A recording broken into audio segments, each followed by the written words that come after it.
कुछ अहम खबरें हैं जो मैं आप तक पहुंचाना चाहता हूं। एक तो मादरत चाहता हूं, मैं पिछला वीलॉग आप कल रात को नहीं देख पाए। उसका रीज़न ये है कि पाकिस्तान में आपके सामने इंटरनेट की सिचुएशन है और मैं किसी किस्म का रिस्क लेना भी नहीं चाहता। और इसमें आपको ये भी देखना होता है ना कि आपने जो काम करना है वो सेफ़ रह कर करना है, क्योंकि आप सब ये जानते हैं कि यहाँ पे रहना और काम करना वो इतना आसान नहीं है। लेकिन इसका एक सलूशन है, मैं आपके साथ शेयर करूँगा।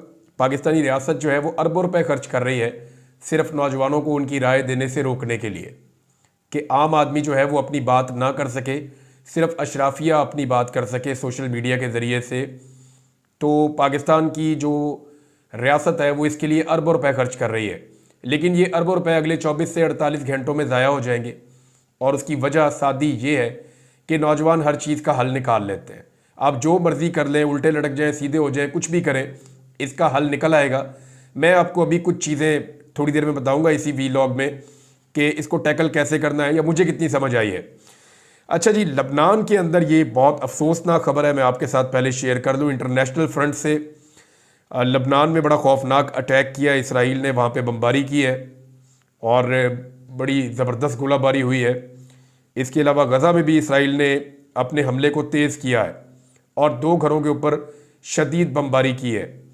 अब इसके नतीजे में गज़ा में 13 बच्चों समेत 30 के करीब फ़लस्तीनी शहीद हो गए, जबकि लबनान में 40 से ज़ायद लबनानी मुसलमान जो है वो शहीद हो गए। तो 70 से ज़ायद मुसलमानों को शहीद किया इसराइल ने एक दिन में। ये अपनी कार्रवाइयाँ बहुत तेज़ी से आगे बढ़ा रहे हैं। इन हमलों में, इसराइली हमले में जो है वो हसन नसरुल्लाह के चचा, उनके 3 बेटे और उनके पोते भी शहीद हो गए हैं। यानी जितने भी आम खानदान हैं उन सब के ऊपर अटैक हो रहा है और बार बार अटैक हो रहा है। ऐसा लगता है कि अमेरिका में हुकूमत तब्दीली से पहले इसराइल अपने अहदाफ हासिल करना चाहता है, क्योंकि डोनाल्ड ट्रंप ने एक नहीं कई मरतबा ये कहा है कि वो आकर जंगबंदी की तरफ जाएगा। डोनाल्ड ट्रंप ने 2-3 बातें क्लियर की कि वो अब पैसा बहुत ज़्यादा खर्च नहीं करना चाहता। रशिया के खिलाफ जो यूक्रेन की वॉर चल रही है वो वहाँ भी पैसा खर्च नहीं करना चाहता, वो पैसा अमेरिकन पर लगाना चाहता है। और वो मशरिक़ वुस्ता में भी लड़ाई नहीं चाहता, और मशरिक़ वुस्ता में इसराइल अपने अहदाफ हासिल कर रहा है। अभी उनके पास बाकी 2 महीने बचे हैं। 20 जनवरी को डोनाल्ड ट्रंप की हुकूमत आ जाएगी, तो देखते हैं तब तक क्या होता है। पाकिस्तान में भी हालात आपके सामने बड़े तशवीशनाक हालात हैं दहशतगर्दी के। जब से पाकिस्तान पीपल्स पार्टी की बलूचिस्तान में हुकूमत बनी है तब से लेकर अब तक दहशतगर्दी में बहुत ज़्यादा इजाफा हो गया है। बार बार दहशतगर्दी के वाक़यात हो रहे हैं और सूबाई हुकूमत या फेडरल गवर्नमेंट उनको काबू करने में मुकम्मल तौर पे नाकाम दिखाई देती है। बड़कें मारी थी पहले मोहसिन नकवी साहब ने, लेकिन नाकाम हुए। उन्होंने कहा जी एक SHO का काम है ये, और उसके बाद हमने देखा कि दहशतगर्दी के तवातर के साथ वाक़यात हो रहे हैं। अब जो कोयटा रेलवे स्टेशन पे खुद कुछ धमाका हुआ, उसकी कुछ तफसीलात सामने आई हैं। उसके ऊपर जो इन्वेस्टिगेशन इदारे हैं वो आगे बढ़ रहे हैं, लेकिन ये एक फेलियर है। जब भी कोई इतना बड़ा हादसा या वाक़या होता है तो ये एक तरह का फेलियर भी होता है। इस फेलियर के लिए लोगों को अकाउंटेबल भी करना चाहिए। पूरी दुनिया में ऐसा होता है कि जब भी कोई सिक्योरिटी लैप्स होता है या कोई बड़ा फेलियर होता है तो वहाँ पे जो सिक्योरिटी के इदारे हैं वो मुतल्लिका लोगों को ज़िम्मेदार ठहराते हैं और उनके खिलाफ कार्रवाई भी करते हैं। लेकिन पाकिस्तान में हमने ये चीज़ें होती हुई नहीं देखी। मेरे ख्याल में इस तरफ भी तवज्जो देनी चाहिए और सख्ती के साथ दहशतगर्दों को निमटना चाहिए। ये मुल्क के दुश्मन है, कौम के दुश्मन है, अमन के दुश्मन है, तो इनसे निमटने के लिए किसी किस्म की नरमी नहीं होनी चाहिए, लेकिन साथ ही साथ खुद एहतसाबी का अमल भी होना चाहिए। अब आ जाए उस बात की तरफ जो हम पहले कर रहे थे कि पाकिस्तान में इंटरनेट बिल्कुल स्लो हो गया और VPNs जो हैं वो तकरीबन बंद हो गए। अब कुछ लोग ये कह रहे हैं कि तमाम VPNs काम नहीं कर रहे हैं, कुछ लोग ये कह रहे हैं कि वो VPN जो मुफ्त में काम कर रहे थे वो काम नहीं कर रहे। तो डिफरेंट खबरें आ रही थी। इंटरनेट की एक्सेस बड़ी स्लो हो गई थी, यानी मेरी अपनी टीम को हमें बड़ी मुश्किल पेश आ रही थी कि इंटरनेट इस्तेमाल करने में, और एक वीडियो भी अपलोड नहीं हो पा रही थी और बड़ी दिक्कत हो रही थी।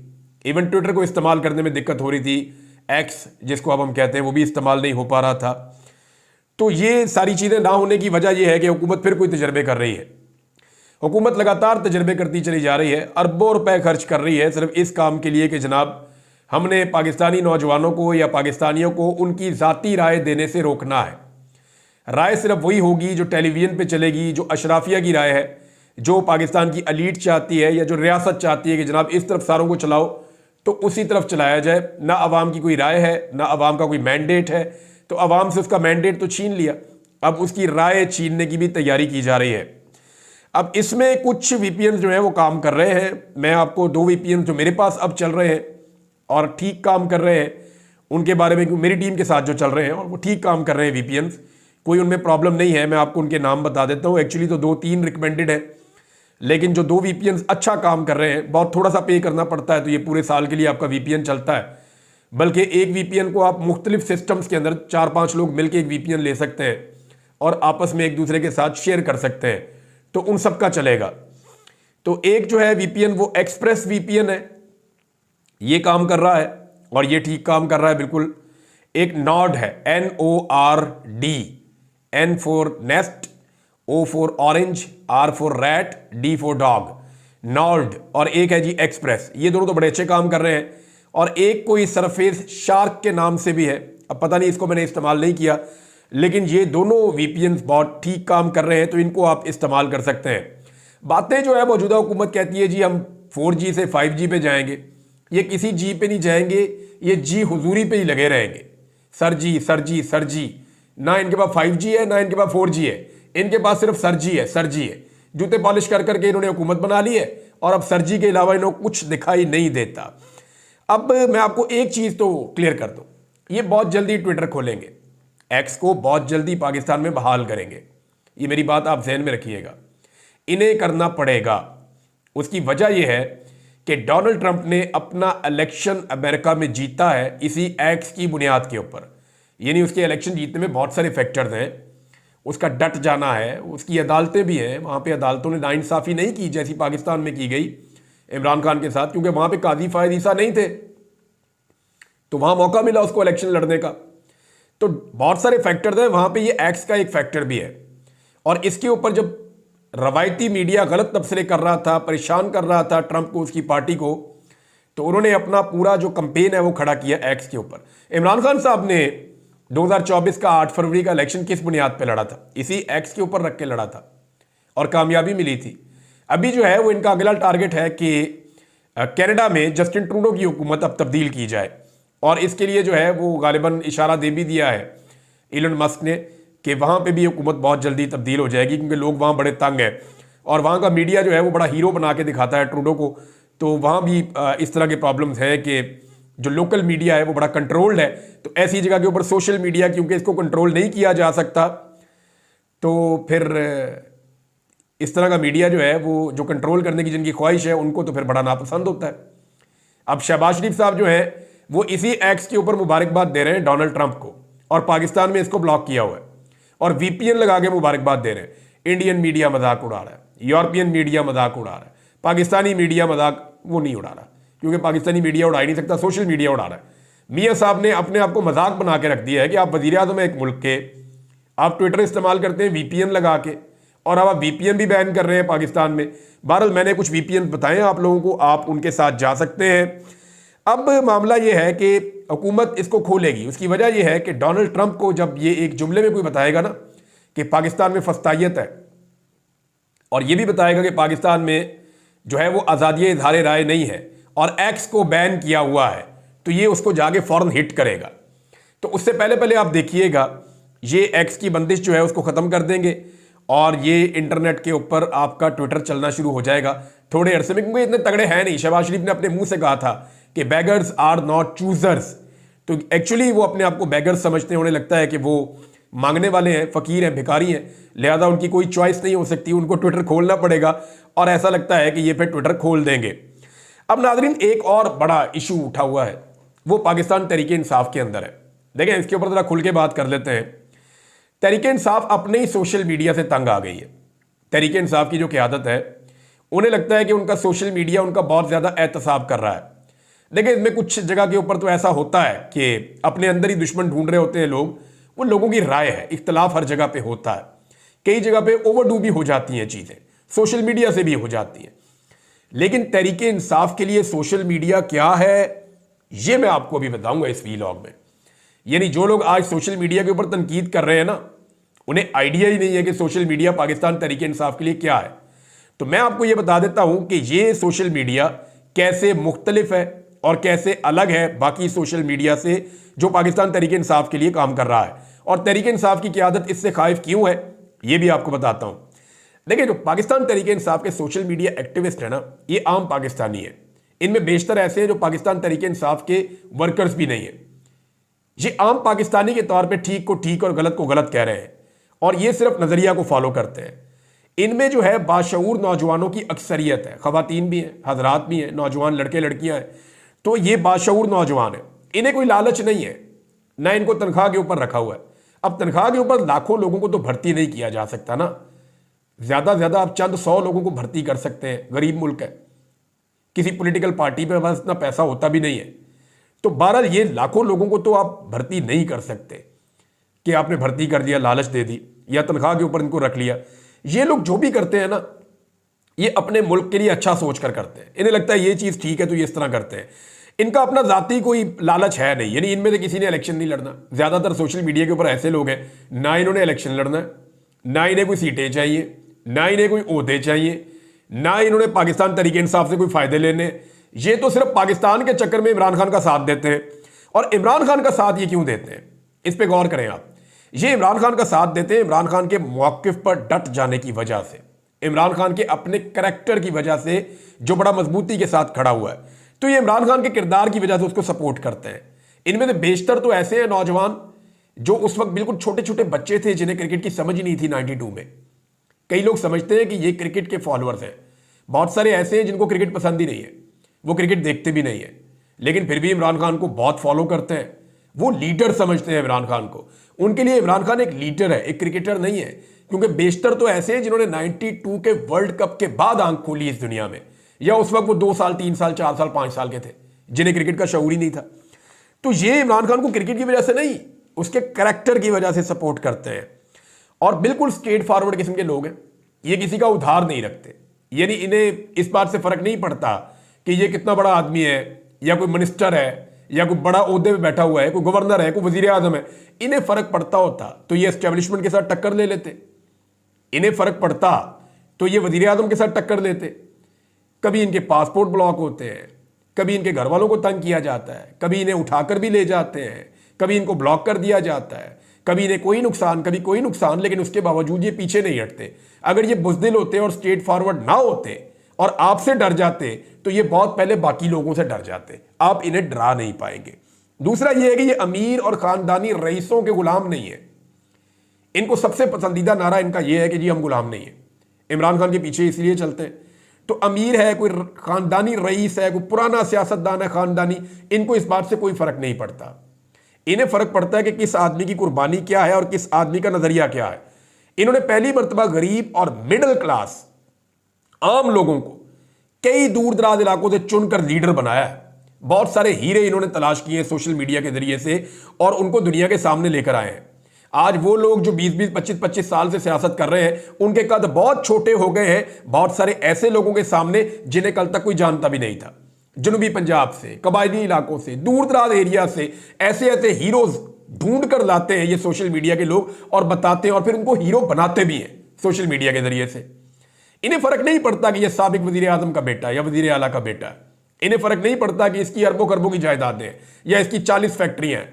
एक छोटा सा दुकानदार या एक सेलमैन भी इनके लिए बहुत बड़ा हीरो बन जाता है। यह सोशल मीडिया का कमाल है। पाकिस्तान तहरीक इंसाफ में कई लोगों ने अपना सोशल मीडिया बनाने की कोशिश की, सारे के सारे नाकाम हुए। और यानी इस सोशल मीडिया ने किया ये कि एक हुजूम को एक कौम के अंदर कन्वर्ट किया। मैं अली अमीन गंडापुर साहब का आपको एक स्टेटमेंट पढ़ के सुनाऊंगा। एक तो शेख वकास अकरम साहब का स्टेटमेंट है, वो तो आप सबने सुना है। अली अमीन गंडापुर साहब का एक स्टेटमेंट है, उसकी सिर्फ मैं 2 लाइनें आपको पढ़ के सुनाऊंगा, फिर मैं आपको बताता हूं कि एक्चुअली चक्कर क्या है। गंडापुर ने कहा कि जो घर में बैठकर तहरीक इंसाफ पर तनकीद कर रहा है, मैं उसे पीटीआई का समझता ही नहीं हूं। और उन्होंने कहा कारकुन नाराज है, वजीर डी चौक पर हमें छोड़कर आ गए, उनकी नाराजगी को खत्म करेंगे। उन्होंने कहा जिनकी बात कर रहे हो ये अपने घर में बैठे होते थे, ये डी चौक में होंगे भी नहीं। मेरी पार्टी है, मुझे पता है कौन क्या है। उन्होंने कहा इनकी नाराजगी जाए भाड़ में, खुद निकलते नहीं है, बैठे घर में होते हैं, बाहर बैठकर बातें कर रहे होते हैं। जो जाने वाले साथ थे वो अब भी साथ है। अच्छा जी, अब बात यह है कि अली अमीन गंडापुर साहब कहते हैं कि ये घर में बैठ के सोशल मीडिया चलाते हैं, तो ये जाए भाड़ में। इमरान खान ने इनको क्या नाम दिया था? इमरान खान ने इन्हें कहा था कीबोर्ड वॉरियर्स। Keyboard warriors. अब कीबोर्ड वॉरियर इमरान खान ने कहा तो इसका मतलब क्या है? वो इनको वॉरियर समझते थे। इमरान खान को सोशल मीडिया की अहमियत का पता है। वो इस बात को जानते हैं कि 10 में से एक आदमी सड़क पे आता है, लेकिन अगर 10 आदमी कीबोर्ड पे बैठे हो तो वो एक तहरीक खड़ी कर सकते हैं। इमरान खान ये जानते हैं कि फ्यूचर जो है वो सोशल मीडिया का है। इमरान खान को यह पता है कि मुस्तकबिल में जितने इलेक्शन हुआ करेंगे सोशल मीडिया के ऊपर पैगामात जारी होंगे, वहीं पे सारी चीजें होंगी, उनके मुताबिक इलेक्शन चला करेंगे।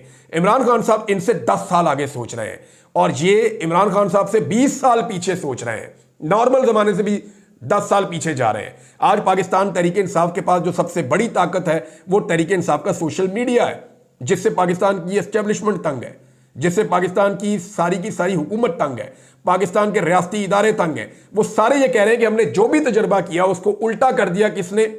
सोशल मीडिया ने। अगर आप सर्वे उठा के देखें तो 80% कामयाबी पाकिस्तान तहरीक इंसाफ को इस सोशल मीडिया की वजह से मिली है। यही कीबोर्ड वॉरियर्स लोगों को बता रहे थे कि आपका इंतखाबी निशान ये है, आपने इसके ऊपर मोहर लगानी है। अब सारे लोग तो जलसे में नहीं आ सकते ना, सारे लोग एक जैसे होते भी नहीं है, लेकिन क्या आप डिस्करेज करेंगे जो आदमी बैठ के सोशल मीडिया के ऊपर आपकी लड़ाई लड़ रहा है? तो क्या आप डिस्करेज करेंगे उसको गाली देकर के तू लड़ाई लड़ी ना, भाड़ में जाओ, तुम भाग जाओ यहां से, हमें सिर्फ वही 4 बंदे चाहिए जो हमारे साथ जाके मैदान में लड़ाई लड़े? भाई सोशल मीडिया एक बहुत बड़ी पावर है, ये पूरी दुनिया में आपकी आवाज को लेकर जाती है। बेशुमार सोशल मीडिया के लोग पाकिस्तान तहरीक इंसाफ से ताल्लुक रखने वाले मुल्क से बाहर चले गए। क्यों चले गए? ताकि उनकी सोशल मीडिया पे आवाज बंद ना हो। और ये लोग जो बाहर गए ये इमरान खान साहब की कॉन्सेंट से, उनकी मर्जी से बाहर गए थे। इमरान खान साहब को इस बात का पता था। अब सोशल मीडिया पे जो लोग तनकीद कर रहे हैं ना, वो एक्चुअली इमरान खान साहब की जड़ें खोखली कर रहे हैं, क्योंकि इमरान खान साहब के मुखालिफिन एक बात का बरमला इजहार करते हैं कि एक चीज है जिसमें हम पाकिस्तान तहरीक इंसाफ का मुकाबला नहीं कर सकते, और वो है पाकिस्तान तहरीक इंसाफ का सोशल मीडिया या उसके कीबोर्ड वॉरियर्स। जब इमरान खान साहब कहते हैं कीबोर्ड वॉरियर, तो क्या कीबोर्ड वॉरियर डी चौक पे बैठा होता है, या कीबोर्ड वॉरियर जो है वो कंटेनर के ऊपर बैठा होता है, या कीबोर्ड वॉरियर जो है वो आंसू गैस के सामने अपना कीबोर्ड रख के बैठा होता है? और भाई वो अपनी उस जगह बैठेगा जहां बैठ के वो कंफर्टेबली आपका बयानिया आगे बढ़ाएगा। एक एक मंजर को एक एक लाख मरतबा वो शेयर करते हैं। ये उनकी पूरी एक स्ट्रेटेजी है जिसके साथ वो काम करते हैं और मिलकर काम करते हैं नौजवान, एक कौम की तरह बन के। मेरे ख्याल में सोशल मीडिया एक्टिविस्ट जो हैं पाकिस्तान के, उनसे माफ़ी मांगनी चाहिए पाकिस्तान तहरीक इंसाफ की क़यादत को, और आइंदा ऐसी भोंडी हरकत करने से गुरेज करना चाहिए। किसी की तौहीन ना करें, क्योंकि ये लोग आपको सिर्फ आईना दिखा रहे हैं। अरशद शरीफ ने कहा था कि मीडिया तो आपको आईना दिखाता है, और आपको अगर आईने में अपनी शक्ल अच्छी नहीं लगती तो फिर आप आईने पे तो गुस्सा ना उतारे ना।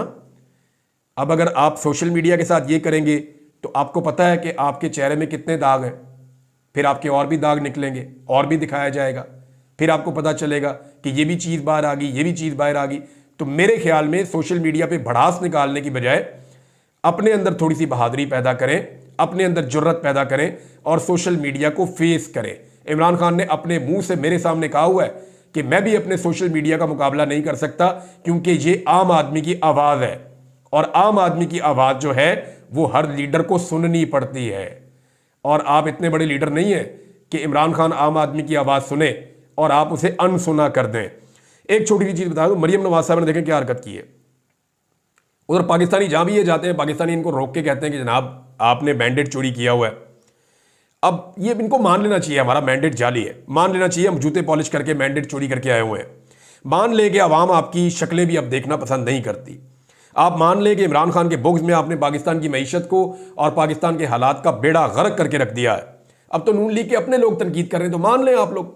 अब लोग जहाँ ये जाते हैं वहाँ तनकीद करते हैं। उधर 3 बंदे इकट्ठे करके चार बंदे इकट्ठे करके उनके हाथ में बैनर पकड़ा के वहाँ खड़ा कर दिया, उसी जगह पे जहाँ पे नवाज शरीफ साहब की एक दिन पहले इज्जत अफजाई हुई थी, मरियम नवाज की और नवाज शरीफ की।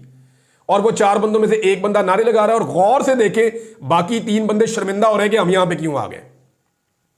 आप अंदाजा करें कि ये कितने कमजोर हो चुके हैं, आप अंदाजा करें ये अंदर से कितने बुज़दिल हैं, आप अंदाजा करें कि ये कितने खौफजदा हो चुके हैं, और इनको कितना एहसास कमतरी हो चुका है कि 4 बंदे खड़े करके उनके हाथ में बैनर पकड़ा के 4 में से 3 शर्मिंदा बोल ही नहीं रहे, मुंह नीचे किया हुआ उन्होंने, वो बेचारे मुस्कुरा रहे हैं कि यार हम किधर फंस गए हैं। और एक बंदा जो है वो लगातार बोलता जा रहा है, और बाद में उसकी भी सोशल मीडिया के ऊपर सोफे पे नवाज शरीफ के साथ बैठी हुई लोगों ने तस्वीर लगा दी। अंदाजा करें आप, ये हालत हो गई है। और ये हालत करने में ना मियां साहब के साथ जो दो खवातीन फिर रही है ना टिकटॉकर्स, इन दोनों ने मियां साहब को यहां तक पहुंचाया। अच्छा खासा इज्जतदार आदमी था, बेड़ा गर्क कर दिया इन दोनों औरतों ने मिलकर मियां साहब का। फिर मैं और बोलूंगा तो ज्यादा बोल जाऊंगा। अब तक के लिए इतने, अपना ख्याल रखिएगा, अपने इस चैनल का भी। अल्लाह हाफ़िज़।